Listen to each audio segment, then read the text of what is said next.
ಇವತ್ತು ಘಾಟಿ ಸುಬ್ರಹ್ಮಣ್ಯ ಸ್ವಾಮಿಯ ಯಾತ್ರೆ ಇಡೀ ದೇಶದಲ್ಲಿ ಸುಮಾರು ಇದೆ. ಹಾಗಾಗಿ ರಾಜ್ಯದ ಜನ ಇವತ್ತು ಘಾಟಿ ಜಾತ್ರೆ ನೋಡ್ತಾ ಇದ್ದಾರೆ. ಹಾಗಾಗಿ ಹಳ್ಳಿಕಾರು ಮತ್ತೆ ಉಳಿಸಬೇಕು ಅಂತ ಹೇಳ್ತಾ ಈ ಒಂದು ಎಲ್ಲ ಸೌಭಾಗ್ಯನ ಕಟ್ಕೊಂಡಷ್ಟು ಆಶೀರ್ವಾದ ಮಾಡಿದಂತ ಹಾಗೆ ಅವರ ಆಶೀರ್ವಾದ ಎಲ್ಲರಿಗೂ ಇರಲಿ ಅಂತ ಹೇಳ್ತಾ ನಾನು ಮಾತುಕತೆ ವಿರಾಮ ಕೊಡ್ತೀನಿ.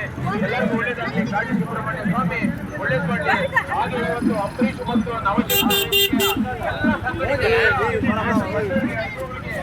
ಉಳ್ಕೊಳ್ಳೋದು ನೀರು ಊಟ ಎಲ್ಲ ದಾನ ಮಾಡ್ತಾ ಇದ್ದಾರೆ.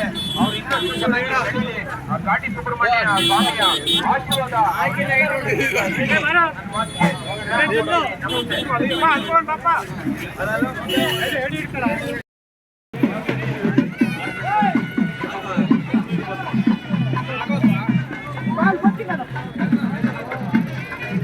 ಕಳಿಸ್ತೀನಿ ಯಾರನ್ನ